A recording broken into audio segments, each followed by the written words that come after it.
Hey everybody, welcome to episode 8 of the Branding Iron podcast. I am your host, Tim Hillcove, and today I have Max Ryan Anderson from Picnic Tree Productions. That's me. Max does, from my understanding, you do video production and promotion, but go ahead and tell everybody exactly what you do. The way, speaking of branding, the way that I'm branding my business is as a video marketer. So more than just video production, I help companies, brands, individuals market their company and with consulting from my experience and in working in a corporate environment, large corporate company, taking. Did you get your start in a corporate environment? And that's kind of where I got my break. Okay. Is in a big corporate company. What were you doing? How did it start? I was working at a company in Scottsdale as a video producer, and I did all their in-house video production and for like 6 years, and I watched the company grow from about a little bit under 200 employees when I first started in 2013. So that was already a big company. It was probably a pretty good sized company, but then by the time that I left, it was over 1,000 employees worldwide. So. And what do they do? They did communication services, so like phone and fax, like VoIP, phone and fax, yeah. But phone service, business phone service was really their biggest bread and butter. But yeah, basically, I just did all their testimonials. So how did you get into video though? That's a good question. I was always interested in visual creativity, like creative mediums of some sort. Photography, video was like a really big thing that I had my eye on as a kid. Yeah, this was a kid. Like I was, probably like 11, 12. Like when I started learning that I was interested in it, right? Did you want to be like the guy with the camera, or did you want to have somebody film you? I did both. I did acting too, and I started acting when I was like 9, and I continued that until I was into my mid 20s, and so I saw it from both sides. Okay, that's cool. That's actually my very first experience in video was actually being in front of the camera and seeing how it works, and it was like very like mystical. Perception, right? Like if you don't really know what it all does, you just know that everything that is made has works. A camera and it's got some lights and it's just very cool. It's like this Hollywood mystique, And so I was always kind of really interested in that. So when I got into high school, I noticed that they had Where did you go to school? I grew up here in Scottsdale. Okay. Yeah. And I went to Horizon High School, which is in Scottsdale there. And on Cactus? Yeah, it's cool. It's on Greenway and 56th Street. Okay, yeah. Yeah, and so when I was a sophomore, I signed up for the TV production class. All right. I was already interested in it. I'd already had some experience making homemade movies with my brother and my friends, and so I had more experience going into it than a lot of the other kids did. But I really, really kind of blossomed, I guess you could say, into my video production skills and my passion during that class. Creating movies and things like that, but also being in front of the camera on the morning announcements and, kind of being the face of Horizon at that time. What year did you graduate? So I was 08. Oh, yeah, wow. Okay. Yeah. So I was, I did that for 3 years, and I got really... I like for my age, I got really, really good at it. Yeah. I started winning awards. Like I started entering into film festivals, and I started winning. Is this all you did? Like you just were like video? I became known as the video guy. Sports at Horizon. Or anything? Or I was on the swim team. Yeah. So like in addition to that, what did you have any other time for anything else? It's as a kid, you've got school, and then you've got. Videos were just my passion, but I did a lot of music as well outside of that. So I really, at that time, was really passionate. Still am passionate about music, videos, and then acting. So I suppose just less time on time wasting things that don't matter. Yeah, I would still run around the neighborhood and get into trouble and do that, the whole thing. But when I'm not doing that, I always had my mind on making movies and doing things. And my brother was like my main actor. He was my star. Younger brother? My younger brother. Push him out in front of the camera. Pretty much. I mean, he volunteered. He was not just the actor, but he was the pyrotechnician. And he was also like the stunt guy and like everything else in between. And so he was definitely it would be funny to see. Have you posted any of the stuff? I've got it. I can send it to you. There's some gold out there for sure. On your any of your social platforms. It's not currently, but you've inspired me. I think Throwback Thursday. Oh my gosh, for this, right? People would eat that up. I think I'm going to start doing that. Yeah, I'd like to see it. I love that. I go on, stuff to laugh. And, totally. And see funny stuff. So Well, there's plenty to laugh at for sure. Yeah. It's we made some pretty weird stuff too. So. Now to go from I'm working for somebody to I think I can do this on my own. That's a big leap. Where did you get the I guess the tendency to be an entrepreneur? Well, both of my parents are entrepreneurs, and so I just kind of always looked at that as my only option. That's your norm? Yeah, like that was the only way that it was ever going to be long term. Yeah. Right. I knew that I couldn't just like pop in and start creating a business, as a 12-year-old. Did you sell things as a kid at all? Yeah, I mean, my very first thing that I ever started selling, I mean, I was probably in fourth grade, and the internet was just on the cusp of just blowing up at that time. And so I started selling my friends cheat codes for video games for 10 cents a pop. And they didn't know how to get access to them or even know that was a thing. So I was like, yeah, I'll send you some cheat codes for, Grand Theft Auto. And for each cheat code I give you, it's 10 cents. And so I just went online and typed in GTA codes or something like that, man, and I just printed them out, and there you go. And I started making money that way. But really, where I started doing freelance work when I was 16, and just started working my way, as a side gig. I was working at Harkins, as my first job, and so. Oh, that's interesting. Movies were kind of like a thing, surrounding my life at that time, and so I was always surrounded by it. But my dad owned a bar in Scottsdale for like 30 years. Oh, yeah. And what bar? The bar was called Anderson's Fifth Estate. It was. It's on. It's not there anymore. They turned it into like a fitness studio, but it was right across from the Valley Ho, and so I grew up in the bar, and I watched my dad run a business and do his thing there. And then my mom's in real estate, and she does a lot of different things in real estate now. So I've always seen that growing up, and I was just thinking like, this is the only option that I have. And even when I was doing really well at my corporate job, I'm like, this isn't going to be forever. And so about a year ago, I put my notice in, and I just said, okay, so you've been doing this for a year now? Well, I put a long-term notice on it. So it was, I actually gave him like 4 months, and I said 4 or 5 months, and I said, hey, this is my intention. I don't want to leave you out in the cold, and I'm not just going to just put 2 weeks in and leave you. I've been here for a long time. I really respect and enjoy working here. That's a good thing to do then. And so, and I also needed some time too, to help save up and figure out what the hell I was going to do.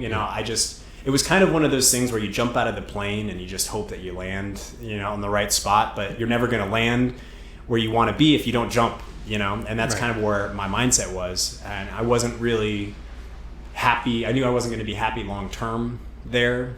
And I had already soaked up everything I needed to get, out of that job. I just, I learned. So how long did it take you to get your first client? Well, I'd already that's the been part where you're like totally. I'd been doing freelance work for 10 years by that point. So I already had clients, but the big thing at that point was just letting them know, hey, I'm going to be way more available now. I'm going to I've had to turn on gigs because I had a job. Right? So the key to anybody that's thinking that they don't like where they're and they want to work for themselves is that you should have probably started doing something about it long before you decide to give your 2 weeks. Otherwise, it was kind of a proof of concept, right? Like I didn't even mean for it to. It was just something that I just naturally did. Yeah. And the fact that I already had clients and let them know, hey, I'm leaving in March, you feel free to start booking me out. I'm going to be a lot more available. Helped because by the time I actually left, March and April were already booked up. And so I already had 2 months full of work. The business was making more money than I was at my other job. But then that was where I really had to start figuring out, okay, like, how do I even run a business now? Like, how do I pay myself? Yeah. How do I do my taxes? So what do you do, hire a consultant or like? No, I started reading books, I know there's a guy that I know, he writes books. His name's Mike Michalowicz. He writes a lot of small business books, small to large business, like how to accounting type of like books. One of the books that I read was called Profit First, and I highly recommend anybody listening to this. And Tim, you should definitely check this out too.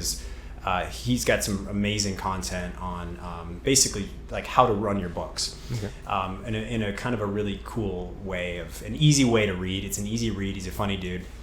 So I started reading that, and I was like, hey, this is exactly what I need. If I get paid $1,000, I can't just go and spend that $1,000 on whatever I want. Like, I actually have to start thinking about it now. You know what I mean? Leading up to it, all my freelance money went directly back into my business. Every dime. If I made $100, $100 would go into a new, saving up for a new lens or whatever. Yeah. But now it's like, okay, where does this all go? Now I need to still pay mortgage, rent, whatever. Yeah, and all that seriously. stuff. It's not coming from the other job. And I don't have the multiple streams of income like I did when I had my corporate job and the side freelance gig too. So it's like now I'm trying to diversify what I offer, to continue to make money, but not just make money, but create a disposable income on the side that I don't have to really think about. It's just kind of automated systems that create money, and so that's kind of the direction that I'm working towards. So now, what do you like? So you've taken all this and you now like package it and sell it to what kinds of businesses? Yeah, so what are they looking for? Well, specifically, what I do is video for businesses. So I really don't do weddings. I don't really do. I don't even really do like real estate walkthroughs as much. But I'll do a video for a realtor who is looking to build their business. Okay. And so it's really a business that is looking to grow, and knows that when it comes to growing, there needs to be an investment. They need to invest in their growth. And I'm not going to sit there, and I've done this too much for me to spend my time on it anymore and try to convince somebody that video is what they need if they are not interested at all. Right. Because in the end, we're wasting both of our times. You know what I mean? It's the same thing, I'm sure, for you. If you think somebody could benefit from a rap, right, you're not going to try to talk them into it if they genuinely don't want to do it.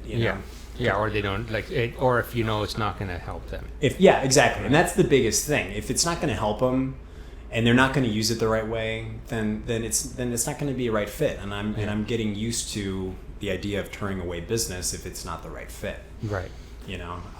But yeah, that's the biggest thing is video for businesses. But I kind of come at it from the approach of being a marketing partner. Right.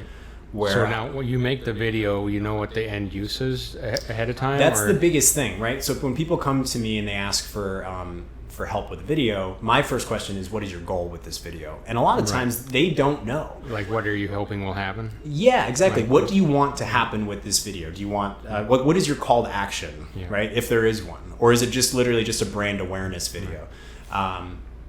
Which is still a call to action, really. It's just like, hey, here's who I am. Like, check us out.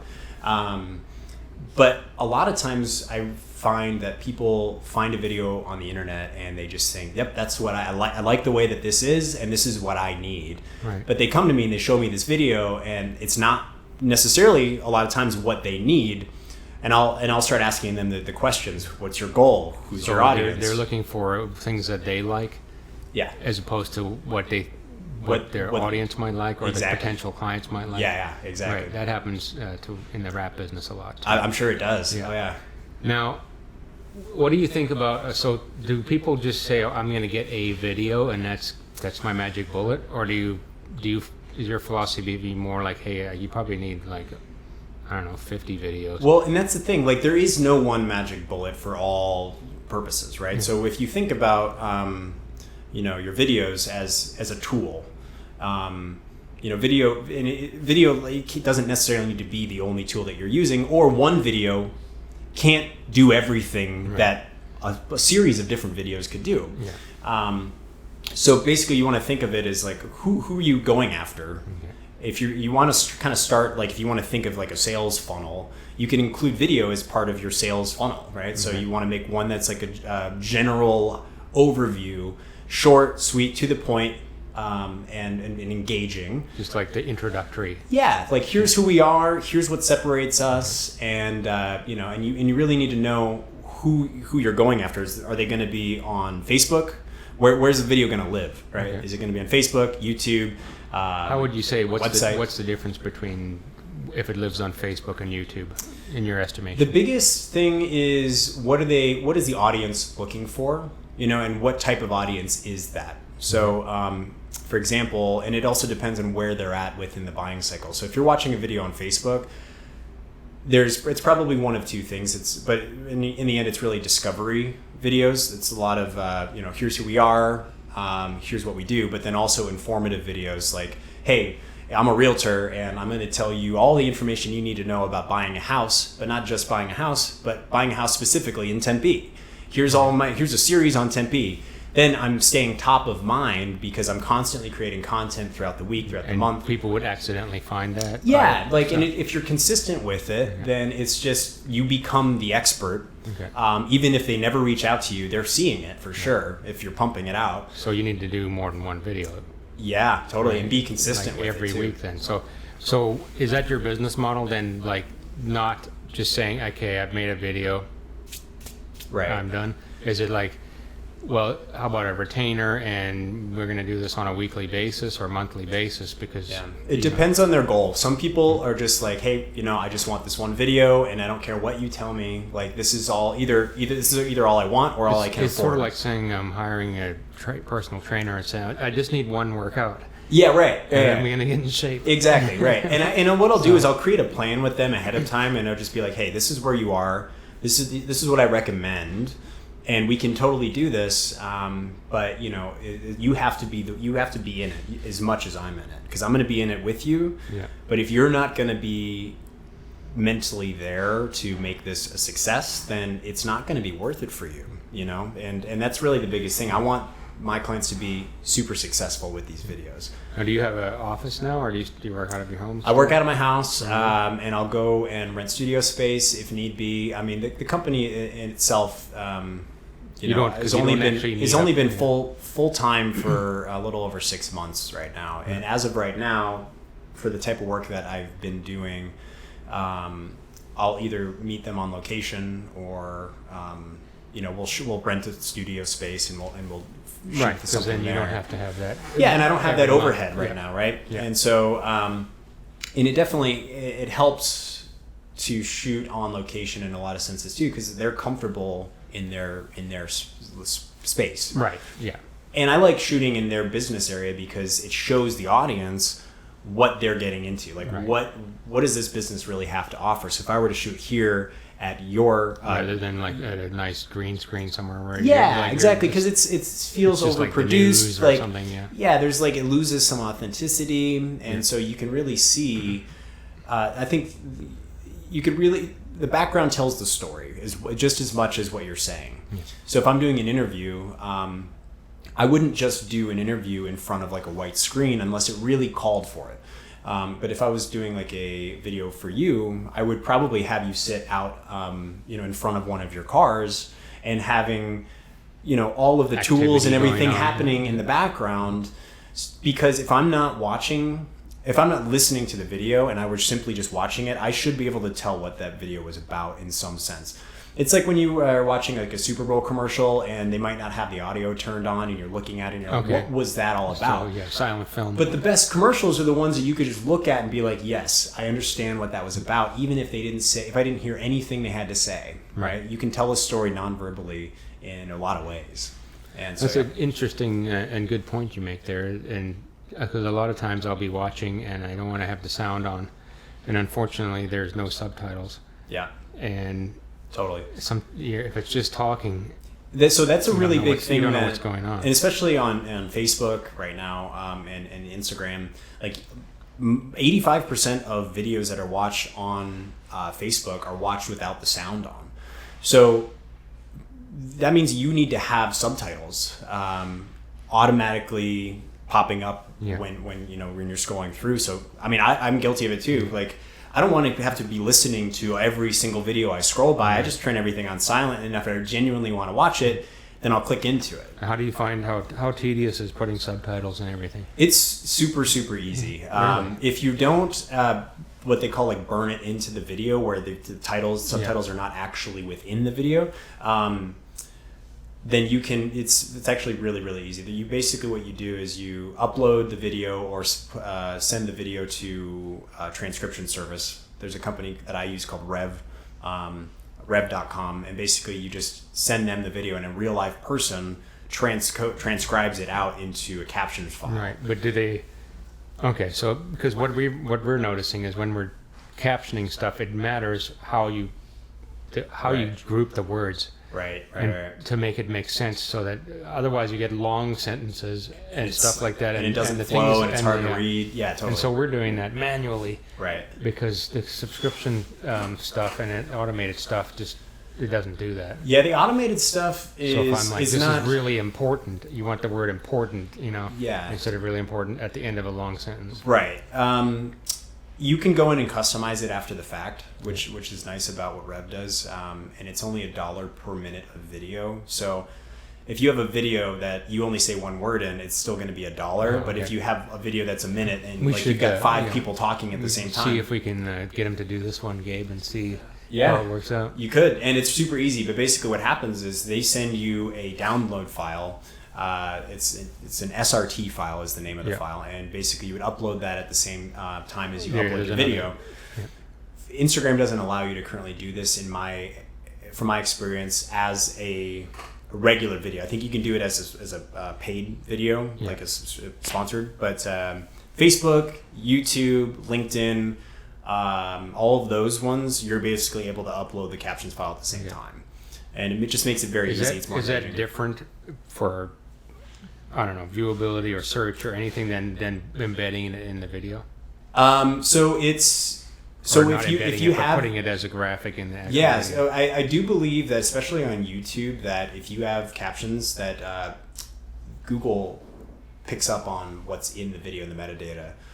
It's the same thing if you were to be able to put it like a description, like a caption file, rather than in the video itself. Yes, because as YouTube can't really pick up on every single one of those words. Like YouTube's very smart as to like what's on screen, but I don't know if it's going to really be able to pick up everything that you're doing. But the captions files are able to give YouTube some extra information. And then you're also, when it comes to YouTube marketing, you're really going to want to be able to put a very detailed descriptive description as well. And so people can actually turn off the captions, right? Yeah, totally. So they don't have to look at that, but then you should have it in your video as well. So the beauty of using a captions file is that you are able to turn it off if you don't want to see it. If you burn it into the video, you can't turn it off. Right. But that's the thing, is because a lot of people don't want to have, but you should still have the file anyways, because that's good Google. Yeah, because you could always let the viewer decide if they want to watch it. But when it comes to Instagram, it does benefit to have your captions burned into the video, because it just doesn't allow you any other way if it's not a sponsored video. Okay.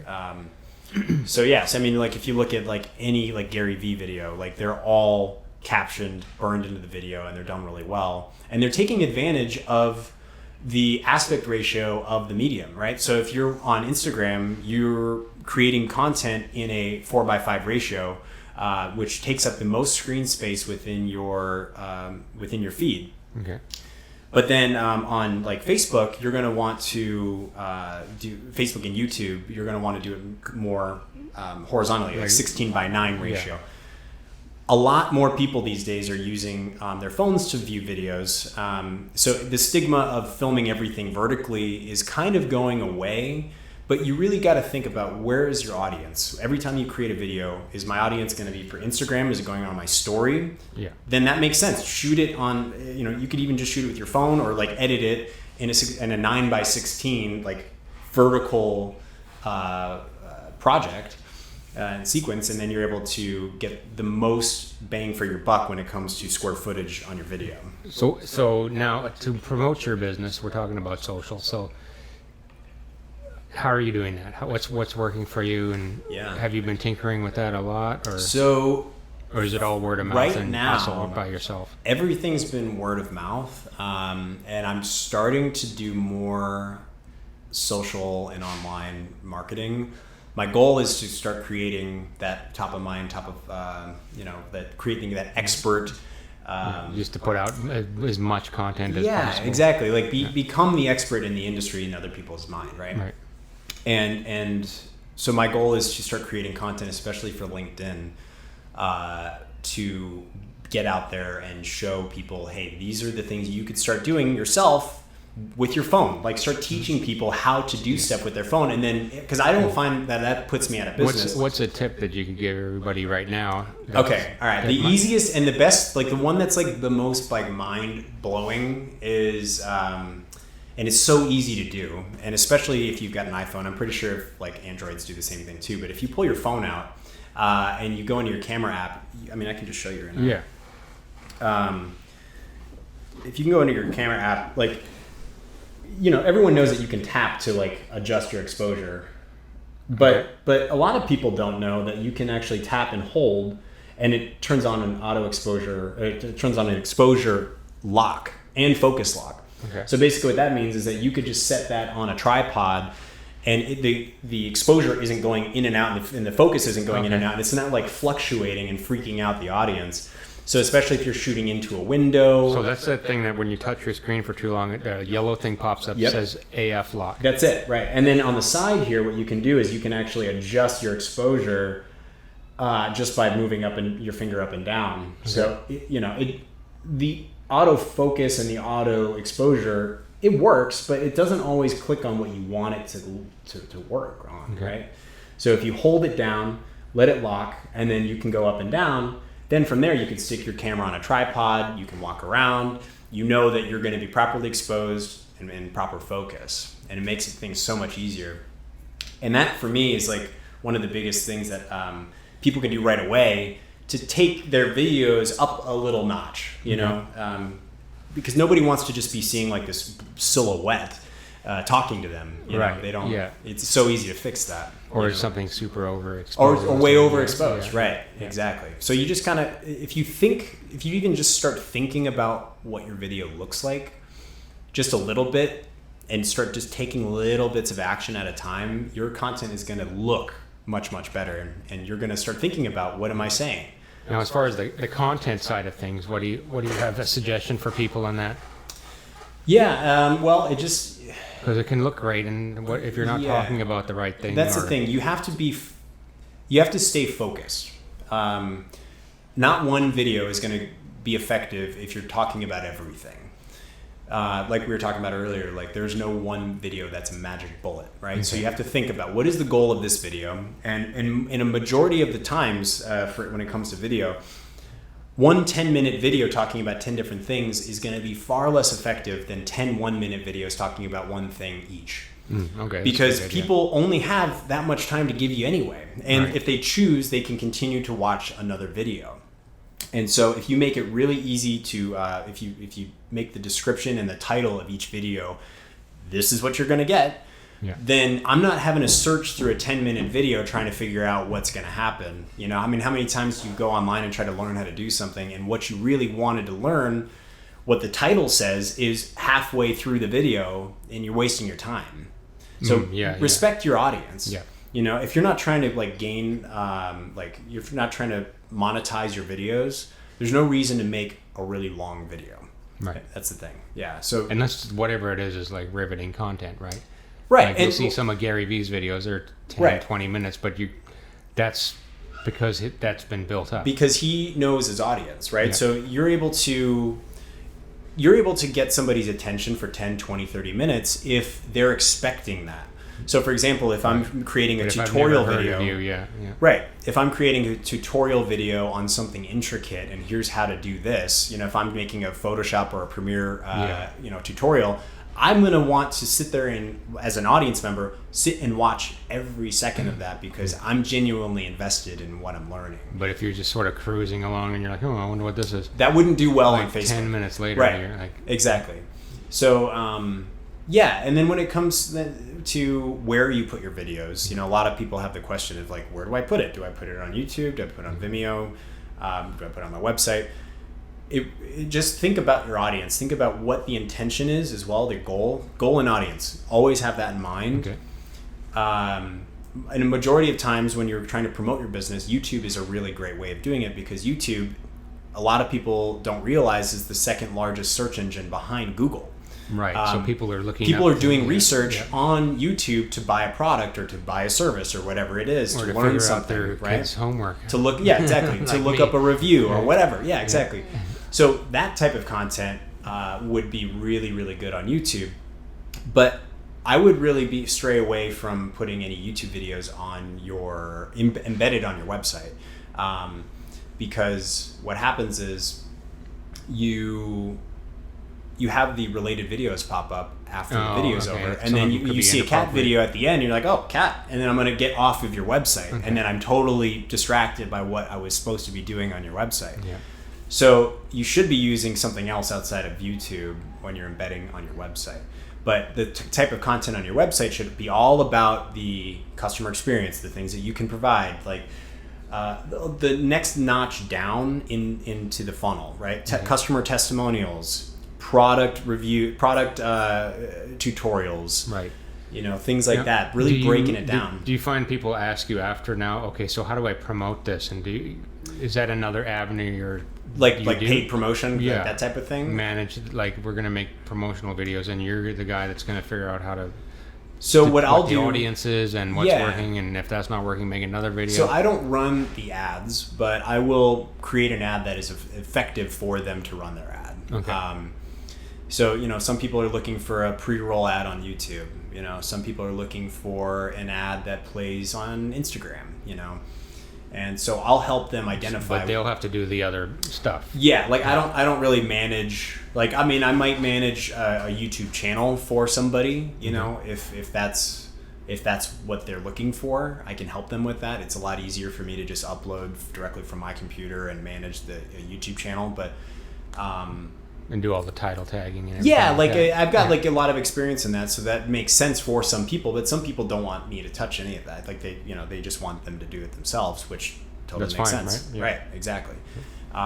But yeah, there's a lot of different ways on your website. I could talk about like where to put your videos for days because people do it wrong all the time. Like professional, what's a big mistake companies, that you see all the time? The biggest mistake that you can do, especially if you're doing an email blast, is send a video out, not only without a thumbnail, so people don't even realize that it is a video. It's like a big black square in the bottom of the email or something? Yeah, so what you'll do is like create a thumbnail of pick one frame of the video and then add like a little play button on it, throw it up in there. And if you want to take it a next level up, you can create a GIF out of it. And it's like a moving object that gets attention. When you click on it, then it'll open up in the browser somewhere, right? Okay. So you can't really play videos within an email, right? So it always needs to open up into your browser. The problem and the biggest issue that people have that they don't realize is that they're directing people directly to YouTube for these videos. They need to be on a landing page on your website. Because what happens is if you direct them to YouTube, they might watch the video, but now they're watching cat videos again. Right. Right? They forgot what they were originally doing. But if you direct them to your website, you've got a fully controlled ecosystem in there ready for them to take action. Page, like you said, is so that video is not embedded. It will be embedded, but it's not. It's not a direct link to YouTube. What? No. Yeah. So if you click on the video within your email, it opens up on your website. Yeah. But it doesn't open up on your homepage. It opens up on a landing page within your website that is dedicated to that specific message. Right. So At the end, do you still get the cat video?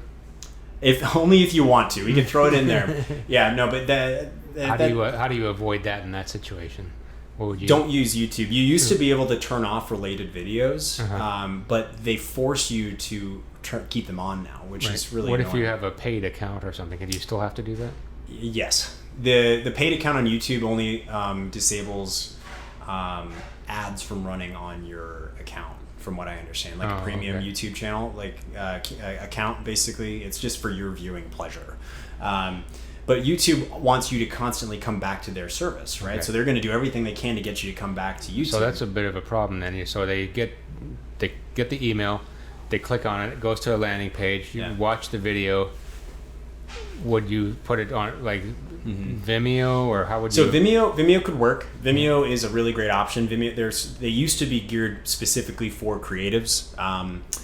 But they're starting to open the doors for more business-related Or would you just content. Like have it like that video actually just on that landing page? I wouldn't do that, because basically what happens is if you're hosting the video directly from your server, then it takes longer for that channel, the page to load. Okay. Page load speed is like a huge thing. If it takes more than 3 seconds for a page to load, I'm quitting the page. Okay, so most people don't have the bandwidth to have maybe 50 people looking at the same video. Yeah, exactly. So what you'll do is you'll have a separate hosting platform. Specifically, Wistia is the hosting platform of choice for a business. Fully customizable. You can do a ton of different things. It integrates with Salesforce, and you're able to track on a per viewer basis what videos they're watching and how far they've gone through it, and if they've come back and that's where you host it instead of YouTube. Yeah, so you could host it on Wistia, Wistia, and they'll probably be the best option for business video. The only thing with Wistia is that they're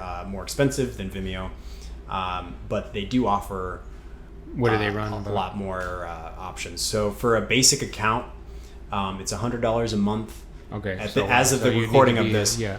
And you only get 10 videos. And then after 10 videos, you have to pay $0.25 per video after that. Okay. So you get more options. It's specifically for businesses, but you're spending more to get that. Right. So I guess the payoff on the having to deal with the related videos on YouTube is that you are searchable and you will accidentally get discovered. Yes. Whereas on the Wistia, maybe not as much. But you can keep the content on both both channels. Oh, okay. You know, you can upload them to both. It's just a matter of what is your end goal with that video. Are you trying to create as much, as many eyeballs on it as possible? Then keeping it on both YouTube and on your website might be a good option. Right. But yeah, it just depends on what your end goal is. But the thing about the landing pages is if you have the power to create a landing page for yourself, or you've got a team that does that for you, like you're able to create content and a message below the video, create it like a call me button, or an email me button, and have a call to action underneath the video, have a lead form directly next to the video, make it really easy for them to start taking action right away. And then if they want to, they can continue to search through your website directly from there, versus being on YouTube, where all of their related videos of everything they've ever watched is all there. And then you're going to end up watching, Gordon Ramsay for the next, 15 minutes that you didn't even realize what you were doing. Yeah, you know what I mean? Yeah. I noticed they were doing that on Facebook lately. There's a lot of those, and but they always end before it gets resolved. Yeah. So now you got to watch the next one, and then what YouTube or Facebook's doing now is that not only will they interrupt it with an ad, but then it automatically starts another video immediately after that video is done. So you're like, oh, there's another video. Let me keep that going. Yeah, and it's really annoying when they haven't, like, they show you the bad, right? And he hates it. Right. It's the worst ever, and then that's it. Right. Next one. Right. Like, it's just like little bits, snippets. They didn't get to fix it. Where's the rest of this? Right. Exactly. So that's the trick that these companies are doing now. Really just like getting you invested just enough to keep watching. Right. It's like a constant hors d'oeuvres, no dinner. Yeah. Exactly. Yeah. Cool. So I don't know if you have any questions about what we're doing here at Smart Wrap or anything like that. Yeah, well, I mean, I appreciate you taking me through the tour here. You've got a really awesome location here. It's very comfortable, and from what you're like, I've only really heard what it's all about from you directly. So actually seeing it in action and watching the guys down there putting things on. is really very cool. Like it gives you a completely different impression as to what is even available here. All right, seeing cool. it, you know, watching it being printed out, having like the whole team doing graphic design, making things happen. It's always really cool to see the nuts and bolts behind a business in action. Yeah, on a the weekday, tour you is know? always a cool thing to do. If whenever I get a chance, I'd try to do that at other businesses. There's some content right there that you can do immediately using your phone. I mean, I've been seeing you've got content all the time now on Instagram. That could be, you could do a Facebook Live on that or an Instagram Live, give you a tour. and then just have that as part of your just daily content. Like, hey, this is what here's how the printing machine works. Here's what you need to know about how we print stuff here. All right, Gabe, that's what I'm going to be doing. It's the same thing. You could do a quick interview with one of your guys. iPhone. Yeah, exactly. Grab my iPhone. While he's editing the nice videos, I'll be... Because that's the thing, like, you don't have to have... I'll be doing the vertical 16:9. Yeah, right, exactly. You don't have to have a crazy camera to create awesome content. Yeah. In the end, people are going to watch it for the content. The bonus is just the quality of the video. So now, for some reason, into my mind popped the musician side of things. Now, music videos, is that something that is fun for you? I love watching music videos. The music videos is definitely a very niche type of project that I don't really work on. I'm not saying that I wouldn't do it, but I wouldn't feel good about charging somebody for a music video because I don't have a ton of experience in it. That's not where your practice has been. Exactly. Like I want to be able to provide as much value as possible. So I'm starting to niche down, and that's where you provide the most value. Straight business and but not just like boring business videos. Like I really want to create content for people that is going to work. You know what I mean? Same with us. I mean, there's a fair amount of people out there that want custom wraps, like one-offs, things like that. Yeah. And while it is pretty fun for our designers to do that, it's not likely to repeat itself. Yeah. And in a business that needs to sustained, it's not scalable. Right. Right. There's people out there that are really only just designers that have enough of that to sustain themselves. Right. But I don't believe there's any wrap shop out there that sustains itself on one-off, custom designs. Everybody needs commercial graphics and fleet work. Yeah, totally.